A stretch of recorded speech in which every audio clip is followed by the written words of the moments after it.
Eu fui criado como católico, mas eu não me descreveria como sendo religioso hoje. Eu nunca tinha ouvido falar de coisas como mega igrejas, ou teleevangelismo, ou evangelho da prosperidade. Até que tropecei em uma entrevista infame. How are you, sir? We'd just like to ask you about why you don't want to fly commercial. Você tem essa jornalista confrontando esse cara chamado Kenneth Copeland. You said that you don't like to fly commercial because you don't want to get into a tube with a bunch of demons. Do you really believe that human beings are demons? No, I do not. And don't you ever say I did. Get in a long tube with a bunch of demons. We wrestle not with flesh and blood, but principalities and powers. Pastor what is now the largest church in America, a weekly sermon watched by more than 10 million viewers on television. The apostles were businessmen. They were rich men, had plenty of money. I'm going to show you that Jesus was a wealthy man, had plenty of money. One of my chandeliers costs more than most people's house. I got 22 chandeliers in the house. They're extremely greedy. They don't need mansions. They don't need jets. God told me to have that plan. Any religious leader who speaks the word of God, who has more than one suit, while someone has no clothes, is a cop-out. Yeah, you know, Larry, I just don't see it that way. For $54 million, I want you to imagine how many people could be fed. Well, How many homeless could have places to sleep. Fresh, breath of all. Fresh. Are you hearing me? Televangelism is still thriving in this country. If you were willing to pay the price, you could talk directly to God.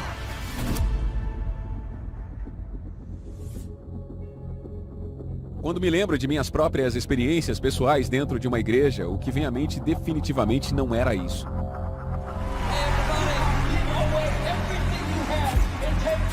Às vezes é como um show, e quando os pregadores vêm pregar, é como se uma celebridade tivesse acabado de subir no palco. Todos estão adorando juntos, estão sorrindo, unidos em sua fé e devoção. O que estamos testemunhando é algo chamado mega igreja. Por definição, uma mega igreja é apenas uma igreja que tem uma congregação maior do que a média, normalmente de 2.000 membros ou mais. Mas quando pensamos em espiritualidade ou formas dela, geralmente há uma distinção entre dever espiritual e desejos materialistas. Agora, eu não sou um teólogo e não vou fingir ser um, mas até mesmo eu me lembro de versículos da Bíblia quando se tratava de riqueza e construir riquezas que não eram vistas com bons olhos. Mas se minha memória estiver correta, então o que era que eu estava testemunhando nessa entrevista com o Copeland e, ademais, com alguns desses pregadores? Você tem esse pregador, Kenneth Copeland, que fundou o ministério Kenneth Copeland junto com a sua esposa Glória. Eles possuem uma casa de $7 milhões, uma frota de jatos e a sua Eagle Mountain International Church tem milhares de membros, sem contar sua televisão e transmissão online. E há Jesse Duplantis, que se sentou com Copeland enquanto ambos justificavam suas aquisições de jatos particulares. The second one I purchased was in January 2004. Benny Hinn, que afirma ser capaz de realizar milagres, que enche estádios e transmite nas redes em todo o mundo. E foi quando eu descobri sobre o Evangelho da Prosperidade. O que estamos vendo é um movimento que aparentemente encontrou seu caminho dentro das maiores mega igrejas da América e está sendo ensinado por seus maiores pregadores. O movimento A Palavra da Fé é o seu nome, e seus ensinamentos muitas vezes são referidos como o Evangelho da Prosperidade. É uma ideia simples. Deus quer que você seja próspero através de suas finanças, sua saúde, seu casamento e relacionamentos. Na verdade, aquelas são coisas que te pertencem através da sua fé, se você estiver disposto a recebê-las. O Evangelho da Prosperidade geralmente se refere a seus fiéis como pequenos deuses. A ideia de que fomos criados à imagem de Deus e, portanto, possuímos um nível de divindade dentro de nós que nos permite trazer à existência a prosperidade que nos foi prometida. You are God's, little g. You are God's because you came from God. And your DNA and Jesus' DNA are exact. You're exactly like. Isso soa incrível. Então, como eu ganho essa prosperidade? Como eu acesso esse poder divino que eu supostamente tenho? Bem, isso começa com a sua fé. But if you'll stay in faith, there will come a point where God will say, enough is enough. It's payback time. The Bible says, I know you love the Lord. So you qualify for prosperity. Em seguida você tem o ato de dizimar. O conceito inicial do dízimo era essa ideia de que você dá 1/10 de sua riqueza, de alguma forma, para uma organização religiosa. A maioria dos templos de adoração vai depender da doação da sua congregação para continuar suas operações, principalmente mega igrejas. É como doar para a caridade, mas dizimar através dos ensinamentos do Evangelho da Prosperidade apresenta uma reviravolta. Tithing lays the foundation for financial success and abundance. Tithing is the way for recession or depression to bypass you. Here, Stephanie from Maryland writes, I sent in my first fruits offering. 2 weeks later, I received, watch this, $2,400. Então agora não se trata apenas de doar o seu dinheiro para uma igreja. Virou um caso em que você está trocando o seu dinheiro por prosperidade real. Muitas vezes você escuta algum desses pregadores de prosperidade se referindo a isso como plantar a sua semente. A implicação é bem óbvia para qualquer um que esteja assistindo. Você nos dá um pouco do seu dinheiro e em troca esse valor lhe será devolvido de alguma forma.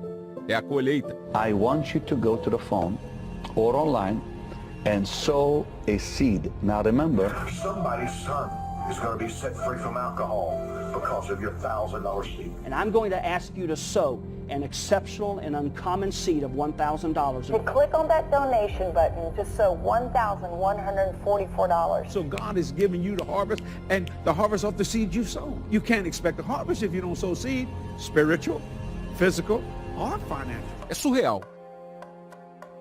E gera muito dinheiro. Em 12 de janeiro de 2008, os ministérios de Kenneth Copeland se apossaram de um jato Gulfstream que foi financiado tudo graças aos doadores da sua igreja. Na verdade, KCM escreveu um post no blog agradecendo seus seguidores por ajudá-los a colher o Gulfstream, mas o nosso trabalho não terminou. O qual o blog então lembra aos seguidores que eles ainda precisam de mais 17 milhões de dólares, que serão usados para semear a construção de um novo hangar, modernizar a pista existente e na compra de equipamentos especiais de manutenção do Gulfstream. Ou que tal o sermão infame do Creflo Dollar, no qual ele diz à sua congregação a ajudá-lo a arrecadar fundos para um jato particular, e tendo uma resposta de apoio na forma de aplausos da plateia. If I want to believe God for a $65 million plane, you cannot stop me. You cannot stop me from dreaming. Copeland e Dollar agradam por dinheiro. Eles não são recebidos com críticas e reações de sua congregação. É celebrado. E os pregadores da prosperidade obviamente dirão que isso ajuda em sua busca para espalhar sua mensagem para diferentes países. If I flew commercial, I'd have to stop 65% of what I'm doing. Convenientemente, essa mensagem permite que eles recebam ainda mais em doações. Mas esses pregadores, eles não apenas vivem no luxo, certo? Eles colocam isso em evidência. You think Jesus Christ would roll around in a Rolls Royce? I think he would. Let's get a close-up of Gloria's ring. Where am I looking? Right here. You fly in a private plane. Yes, I do. You're staying right now in one of the fanciest hotels in New York City. Yes, I am. You wear very clothes. nice clothing. So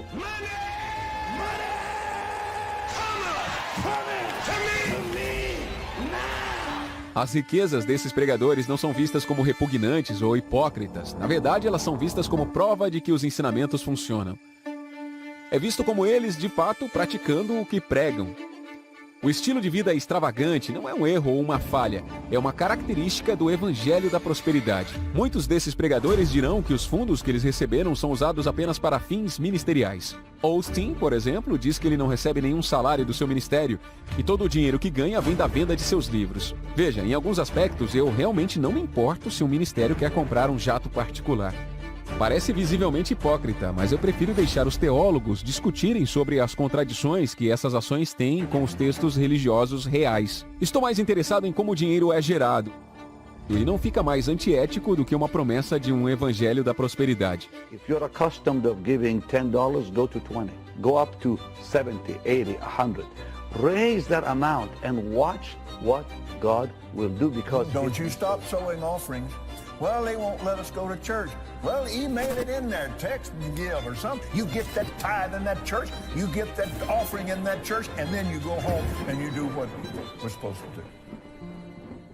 Essa ideia não é diferente da lei da atração e círculos de manifestação que afirmam que você pode usar a sua mente para manifestar qualquer desejo que você queira. Na verdade, tem sido argumentado que a teologia da prosperidade tem raízes semelhantes à filosofia do novo pensamento que se tornou popular na América do século XIX. Quando eu olho para Austin, por exemplo, eu não vejo necessariamente um pregador. Eu vejo alguém que é mais parecido com um palestrante motivacional de autoajuda que usa Deus como um proxy. I am secure. I am talented. Dê uma olhada, por exemplo, no livro best-seller do New York Times do Austin, o Your Best Life Now, que está cheio de todos esses tipos de ideias. Então aqui está uma citação do primeiro capítulo ampliando a sua visão. Não é a falta do recurso de Deus ou a sua falta de talento que te impede de prosperar. Seu próprio pensamento errado pode mantê-lo longe do melhor de Deus. E o livro está repleto de mensagens semelhantes de se tornar o que você acredita e do poder das suas palavras. É um livro como muitos outros no gênero de autoajuda. A conexão não é realmente tão difícil de ver. Mas é essa mensagem de plantar a semente da teologia da prosperidade. A ideia de que você pode doar para uma igreja e em troca você pode pagar o seu aluguel, pagar o seu cartão de crédito, que parece particularmente de virar o estômago. E agora essa é uma mensagem que está sendo exportada da América para a Europa e África. Então, um dos pastores mais ricos da Nigéria é esse cara chamado David Oyedepo, que dizem valer 150 milhões de dólares. Asking you to give so the church can be blessed. We're asking you to give so you can be blessed. Some fellow said, okay, I was worth $150 million. I said, that's an insult. $150 million, that's an insult. $150 million, too small. That can be. Eles sabem o que estão fazendo?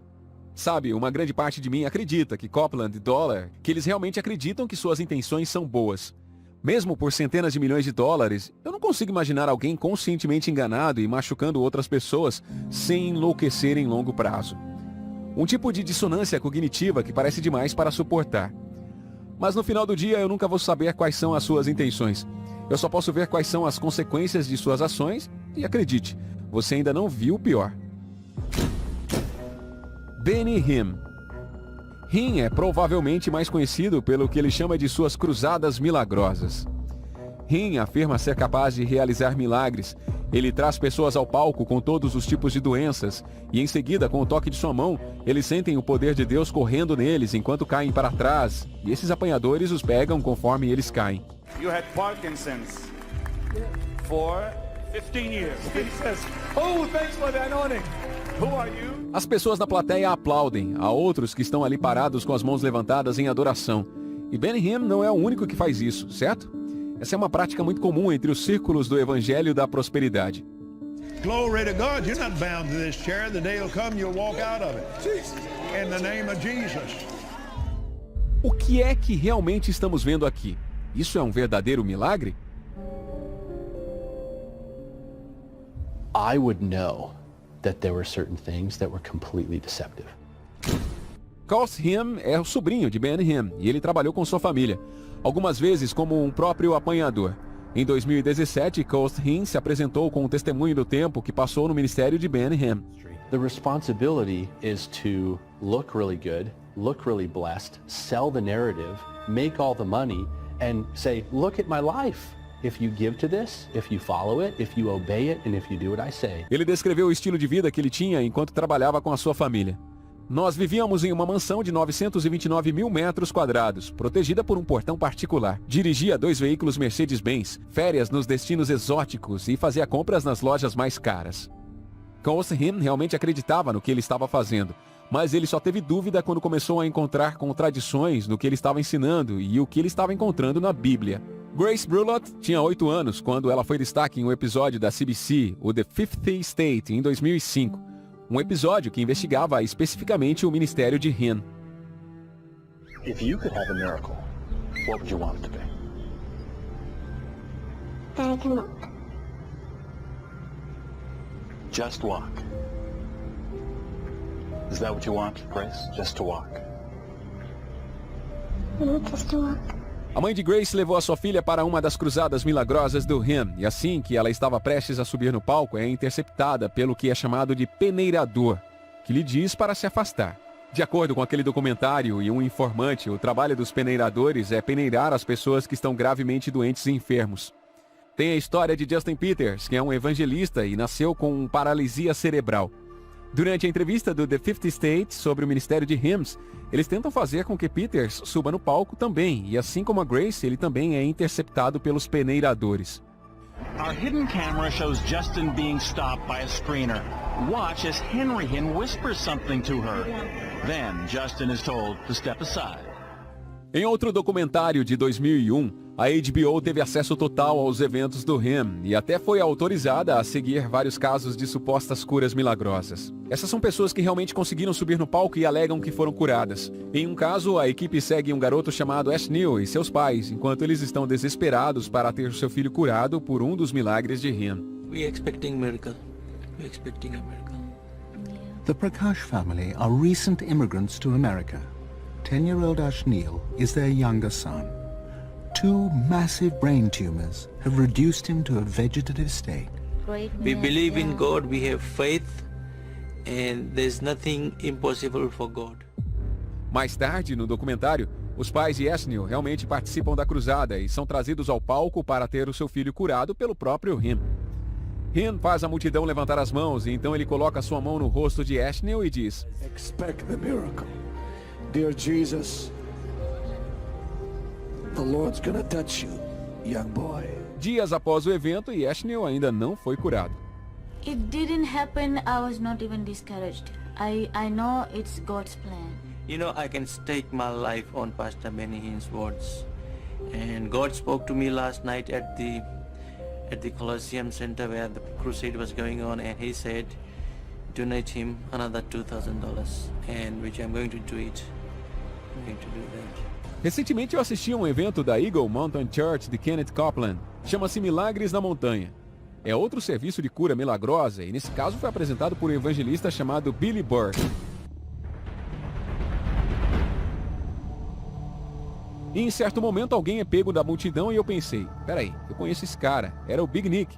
E para aqueles que não sabem, era um ex-membro do grupo de mídia social popular, o Esquadrão de Vlog, que é liderado por David Dobrik.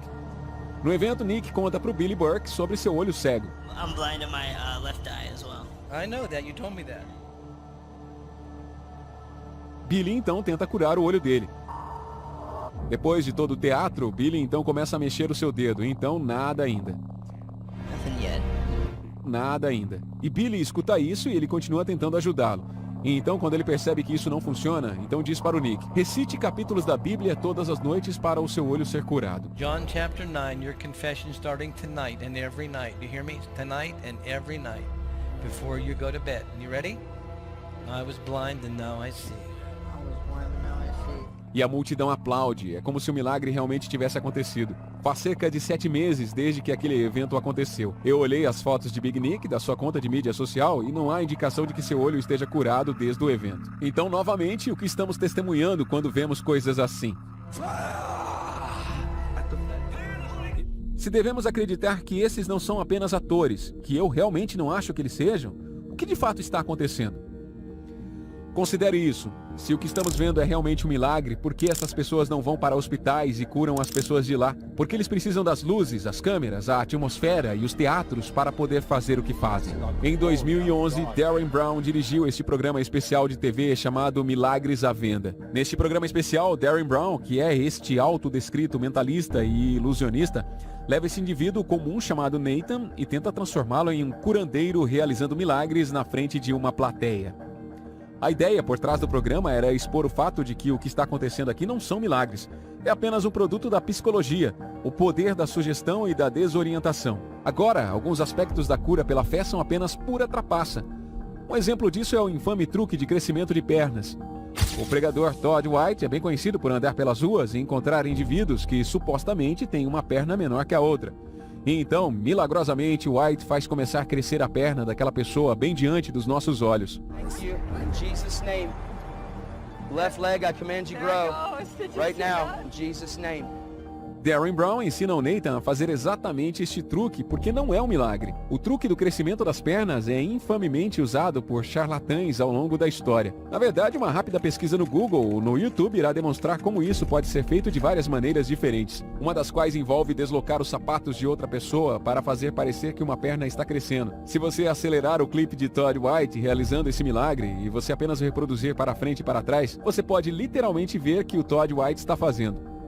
Mas uma grande parte da cura pela fé não é apenas truques como esse. Na verdade, muito disso está enraizado em uma parte mais profunda de quem somos como pessoas.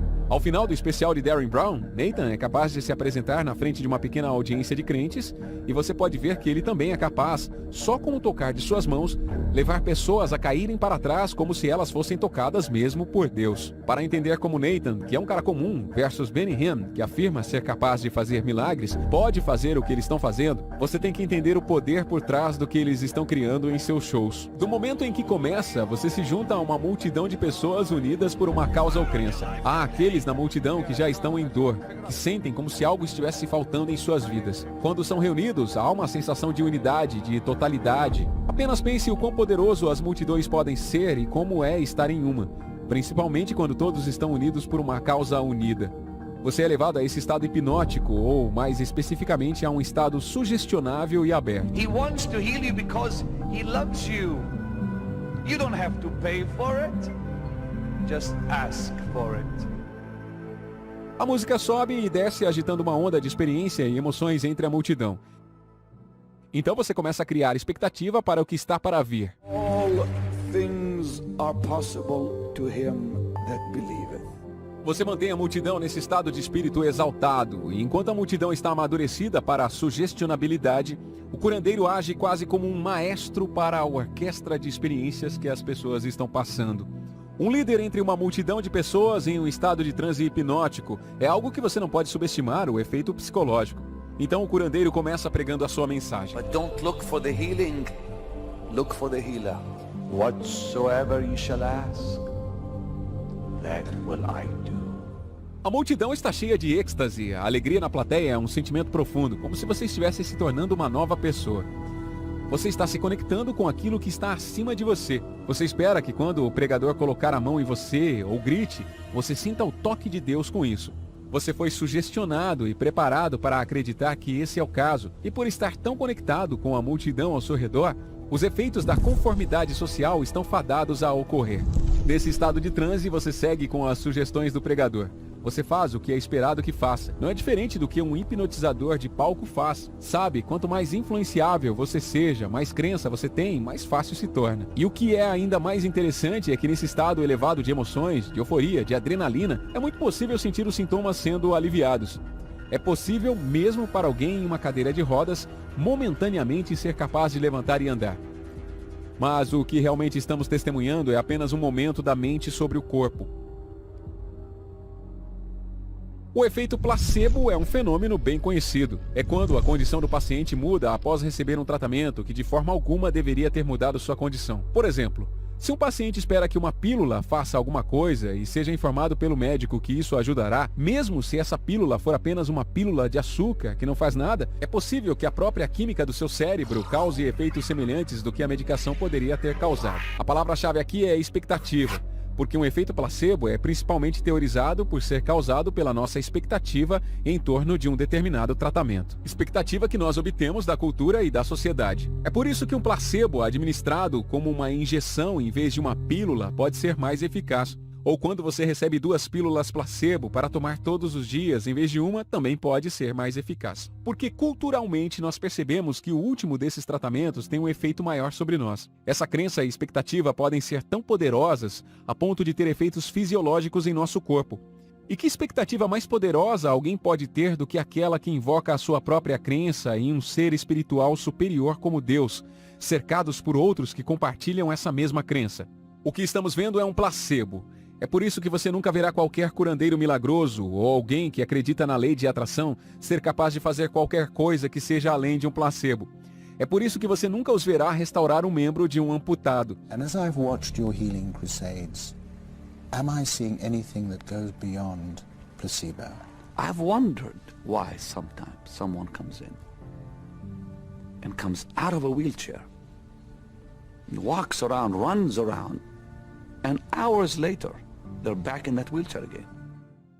O problema é que, no entanto, aqueles que vão ao evento e cujos problemas e doenças não são curados no evento, ou retornam após o evento, começam a se culpar. Que por algum motivo Deus não quis curá-las, que elas não tiveram fé suficiente. Lembram-se de Ashnil, do documentário da HBO? 7 semanas depois de participar da cruzada milagrosa de Hinn, ele faleceu. Do you feel in any way that Benny Hinn has let you down? No. Did you ever, in some of your worst moments, think that you must have done something wrong in the eyes of God to deserve this? Yes, I know there is a generational curse. Maybe it originated from me or from my parents, because that curse lasts for 3 or 4 generations. Who taught you that? I heard it from Pastor Benny. It doesn't square with the Bible at all. It's a complete scam. It's utter deception. Increase your faith, increase your seed, and store up for the future, so that when these tragedies hit on earth, you will be spared. É uma enganação em um grau que eu acho que eu nunca tinha visto antes. E você tem que sentar lá e olhar para tudo e se perguntar: certamente há justiça para essa história, certo? Certamente alguém leva a culpa.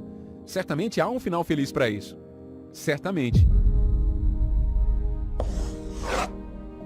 Em setembro de 2019, Benny Hinn surge com um anúncio bastante surpreendente. And I'm sorry to say that prosperity has gone a little crazy. I think it's an offense to the Lord.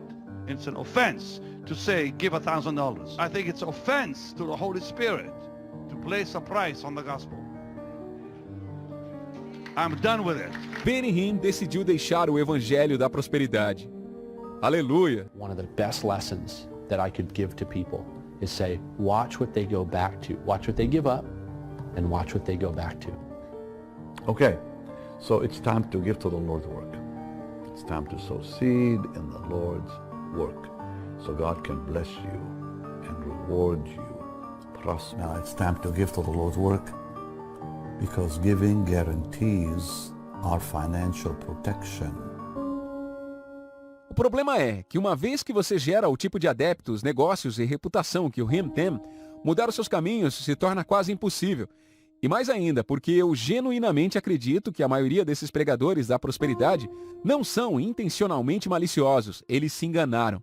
Even till today, I question, is this God or is this just me? A realidade é que a maioria dos pregadores que mencionamos nesse vídeo continuam suas operações até hoje. E quando eles morrerem, haverá uma onda de novos pregadores da prosperidade prontos para tomar o seu lugar. A mensagem é fácil de espalhar. Ela te promete saúde, riqueza e felicidade. Faz você se sentir bem. E como não amar isso, certo? Veja a seção de comentários abaixo e você provavelmente não terá dificuldade em encontrar alguém defendendo ele, ou Copeland, ou a teologia da prosperidade em geral. Você provavelmente encontrará pessoas afirmando que viram milagres acontecer, ou que ao semear a sua semente, a prosperidade realmente foi dada a eles. E eu não estou entregando nenhuma mensagem nova aqui. A teologia da prosperidade recebe muitas críticas dentro e fora do cristianismo. Eles ainda vão escapar com os seus ensinamentos, porque sua mensagem não é para as pessoas que são céticas. É muito difícil parar as suas ações mais enganosas.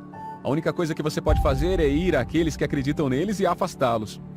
E até que isso aconteça, o negócio em expansão da teologia da prosperidade e cura pela fé continuará a florescer.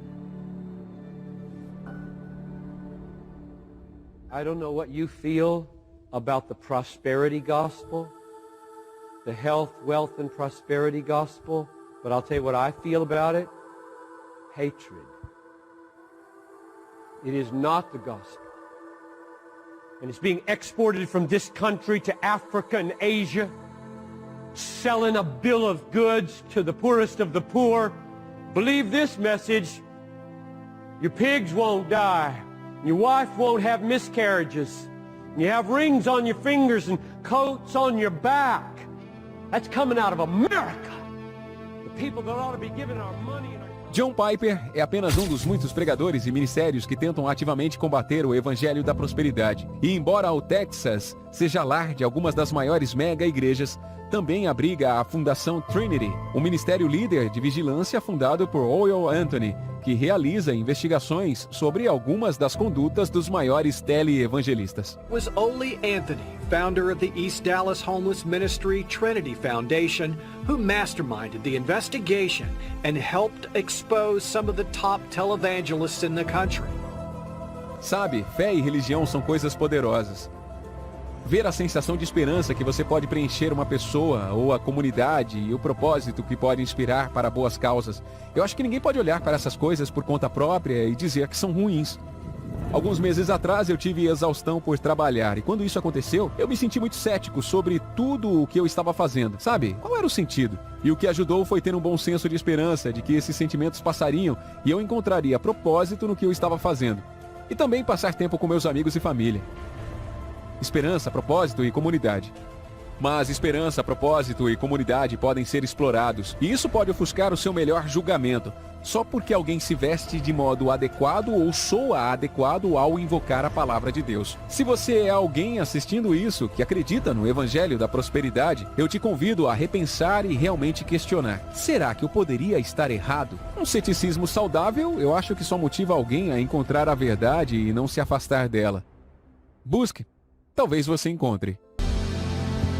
If you think the world of prosperity preachers and mega churches is crazy, then my friends, you have to check out my documentary on New Age gurus. It should be shown somewhere on the screen. That is arguably where all of this kind of began to form and originate, and it is just a whole other rabbit hole in and of itself. But either way, my friends, it is great to be back. As always, hand to head, salute.